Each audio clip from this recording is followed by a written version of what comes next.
અહીં આપણે વાત કરીએ તો રિવર્સિબલ સેલ ઇન્જરી રિલેટેડ જે બી મોર્ફોલોજીકલ ચેન્જીસ થતા હતા એ જોયા. ફર્સ્ટ કે જે સેલ્યુલર સ્વેલિંગ થાય છે અલ્ટિમેટલી જ્યારે એનર્જી રિડ્યુસ થાય છે બોડીમાંથી ઓર એનર્જી એટીપી જનરેટ થવાનું બંધ થાય છે એ ડ્યુરિંગ પ્લાઝમા મેમ્બ્રેન છે જે હોમિયોસ્ટેટિક કન્ડિશન છે એ ઇમ્બેલેન્સ થાય છે. એન્ડ જે ઇન્ટરલ્યુકિન્સ 1 and 3 જે ઇન્ફ્લેમેશન રિલેટેડ રિસેપ્ટર્સ એક્ટિવેટ થઈ અને સ્વેલિંગ લાવે છે. Ultimately that process is the reversible. Means કોઈ બી પાર્ટ પર જ્યારે સ્વેલિંગ આવે છે ત્યારે ઓટોમેટિકલી જ્યારે પેઇન કિલર અથવા એન્ટી ઇન્ફ્લેમેટરી મેડિસિન્સ લેવામાં આવે છે ત્યારે એ સ્વેલિંગ ઓટોમેટિકલી ફ્લેટ થઈ જાય છે અને નોર્મલ સ્કિન આવી જાય છે. સો this is the reversible injury. And fatty change, this is also one of the morphological structure for the reversible injury કે જે ફેટી ચેન્જીસ થાય છે, ફેટી ડિગ્રેડેશન બી કહેવાય છે.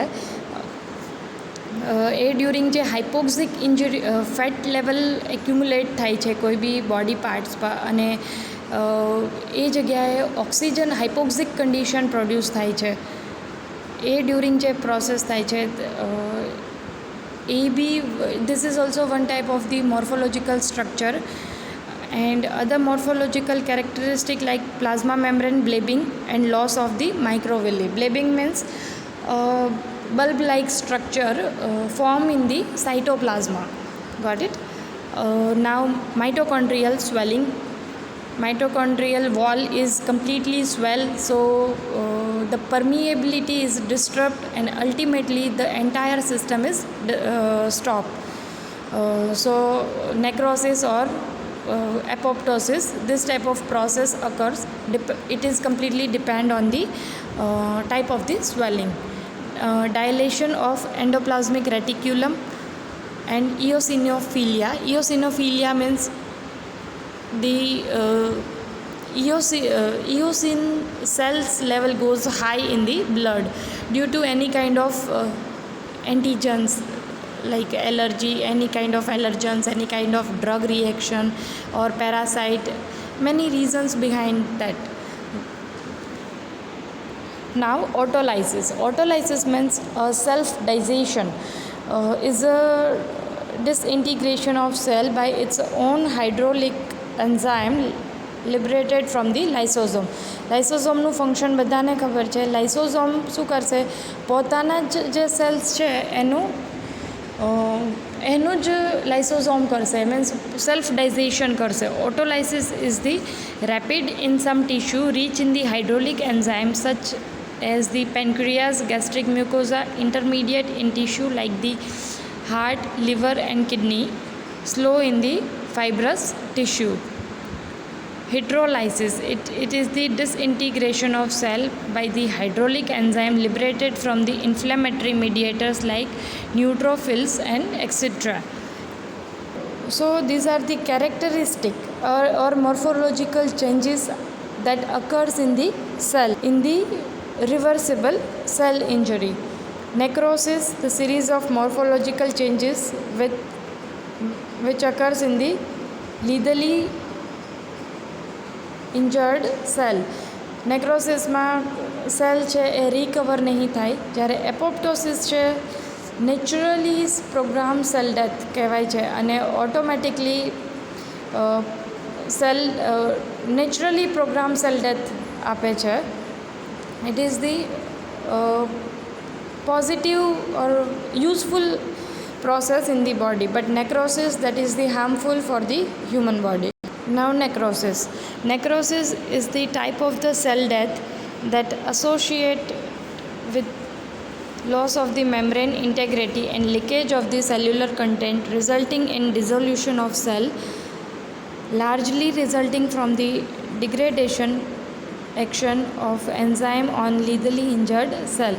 It is the symptom of morphological changes that follow the cell death in living due to progressive degradation action of the enzyme on lethally injured cell death. હવે નેક્રોસિસની વાત કરીએ, that is the harmful process for the human body, and it is completely cell death process due to any kind of allergy. હવે energy અથવા suppose hypoxia લઈએ. Hypoxia means loss of the oxygen in any tissue or any blood vessels. Got it. હવે એ during જો એ વેસલને oxygen supply કરવામાં આવે છે, so that is reversible injury. But જ્યારે એક્સ્ટ્રીમ લેવલમાં એ વેઇન ઓર આર્ટરી છે એ બ્લોક થઈ ગઈ હોય છે, એને રિકવર થવાના જે સેલ્સ હોય છે they are not able to regenerate their cell. સો એ કન્ડિશનમાં ઇસ્ચેમિયા પ્રોડ્યુસ થાય છે. Ischemia means loss of the oxygen supply in that vein, અને એ ડ્યુરિંગ જો ઓક્સિજનના કેપેબલ નહીં થાય ઓક્સિજન એડપ્ટ કરવા માટે, સો નેક્રોસિસ પ્રોડ્યુસ થશે. Means it is irreversible injury. Got it. The two other type of the injury, reversible and irreversible. હવે નેક્રોસિસની અહીંયા વાત થાય છે. So membrane integrity, membrane cell જે આયન જે સોડિયમ પોટેશિયમ પંપ જનરેટ થઈ, આયન અને પોટેશિયમનું લેવલ જે મેમ્બ્રેઇનમાં મેન્ટેન થાય છે, એ કન્ડિશનમાં મેમ્બ્રેઇન ઇન્ટેગ્રિટી થશે અને leakage of the cellular component. So membrane permeability જે થશે એ ફાસ્ટ રેપિડલી થશે. સો જે આયન્સ ફિલ્ટર થવા જોઈએ એ ફિલ્ટર નહીં થાય, અને જે આઉટ થવા જોઈએ એ એક્ઝેક્ટલી આઉટ બી નહીં થાય, અને એ મેમ્બ્રેઇનમાં જ રહી જશે. આ કન્ડિશનને લીધે સેલનું ડિઝોલ્યુશન થશે. Ultimately the cell can not able to work properly. Morphological changes due to intracellular protein denaturation, both structural and functional protein, enzymatic digestion of severely injured cell leading to autolysis and hydrolysis, loss of integrity of plasma membrane of necrotic cell. Necrosis is characterized by changes in the cytoplasm and nuclei of the injured cell.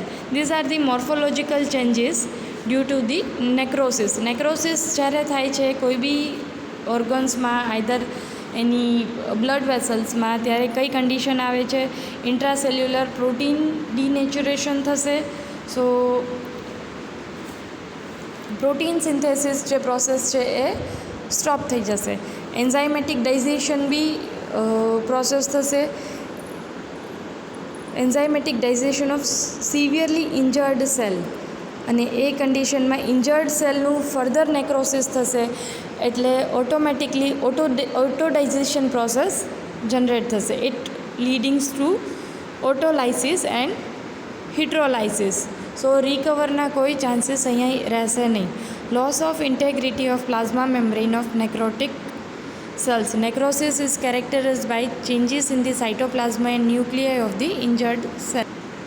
See in this figure, this is first is the normal cell, then recovery and reversible cell injury, swelling of endoplasmic reticulum and mitochondria. Swelling, that is the morphological structure in the reversible injury. So reversible injury thase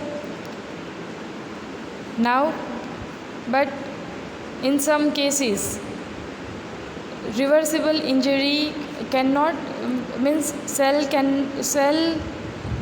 have not able to recover their self. So a condition માં autolysis process generate થશે, અને progressively injury is continues in the further stage. So breakdown of plasma membrane, organelles and nuclei, leakage of contents. So જો cell જે છે ઓટોલાઇસિસ થશે.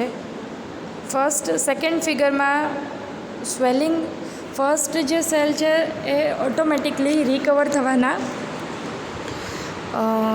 એડેપ્શન રાખશે, સો swelling થશે. But any automatically recover કોઈ બી પેરાસાઇટ્સ છે, પેથોજન્સ છે કે જે એના કરતાં સ્ટ્રોંગ ઇફેક્ટ આપે છે એના લીધે નહીં થાય અને પ્રોગ્રેસિવ ઇન્જરી કન્ટિન્યુ થશે. સો જ્યારે જે નવા સેલ હશે એમાં ઓટોલાઇસિસ થશે or breakdown of the plasma membrane. હવે પ્લાઝમા મેમ્બ્રેન બ્રેકડાઉન થશે એટલે automatically leakage of the intracellular contents. So cell is disrupt and necrosis processes occurs. Got it? Now apoptosis, programmed cell death or naturally cell death. Apoptosis is the pathway of cell death in which cells active enzyme that degrade the cell's own nuclear DNA and nuclear and cytoplasmic protein. The plasma membrane of apoptotic cell remains intact, but the membrane is altered in such way that the cell and its fragment become a avid target for the phagocytes. Apoptotic cell death does not elicit an inflammatory reaction in the host. અહીં કોઈ inflammatory reaction produce નહીં થાય. In contrast to necrosis, apoptosis takes place in both physiologic and pathologic situation where the priors occurs only in the pathological condition. This process helps to eliminate the unwanted cell. Ultimately, એટલું યાદ રાખવાનું છે કે unwanted cells છે જે છે એ automatically remove કરવા માટે એપોપ્ટોસિસ જનરેટ થાય છે અને એપોપ્ટોસિસ જનરેટ થશે ત્યારે રિવર્સિબલ ઇન્જરી પ્રોડ્યુસ થશે. બટ એક વખત સેલ લીકેજ થવાનું એન્ડોપ્લાઝમિક રેટિક્યુલમ છે ઓર પ્લાઝમા મેમ્બ્રેન છે એ ડિસ્ટર્બ થવાનું સ્ટાર્ટ થશે અને કોઈ ફેગોસાઇટ્સ કે કોઈ બી એન્ટીજન્સ થ્રુ એ રિકવર નહીં થાય ત્યારે નેક્રોસિસ પ્રોસેસ જનરેટ થશે. Got it? During development for removal of excess cell during the embryogenesis to maintain the cell population in tissue with the higher turnover of cells such as the skin and bowels, to eliminate immune cells by cytokine depletion and autoreactive T cells in the developing thymus, to remove the damaged cell by the virus. These are the examples. To eliminate the cell with the DNA damage by radiation, cytotoxic agent, etc. Cell death in tumors. ટ્યુમર્સમાં બી cell death naturally chemotherapy છે એ naturally cell death કરવામાં આવે છે ટાર્ગેટફુલ્લી કે cancerous સેલ્સને બોડીમાંથી remove કરવામાં જે આવે છે. સો નેચરલી પ્રોડ્યુસ કરવામાં આવે છે. એ રેડિયેશન થ્રુ હોઈ શકે છે. ડીએનએ ડેમેજ, કોઈ બી સેલનું ડીએનએ ડેમેજ નેચરલી જ્યારે કરવામાં આવે ત્યારે એ પ્રોસેસને એપોપ્ટોસિસ કહેવાય છે. મીન્સ અનવોન્ટેડ સેલ્સ એલિમિનેટ કરવામાં આવે છે. Got it? See, this is the normal cell. Condensation of chromatin, membrane blebs means આગળ આપણે વાત કરી હતી. The bulb-like structure is formed. Just see in the figure. Cellular fragmentation થશે, apoptosis પ્રોડ્યુસ થશે, અલ્ટિમેટલી ફેગોસાઇટ જનરેટ થશે અને phagocyte is the apoptotic cell and fragments. Naturally cell death program is the apoptosis.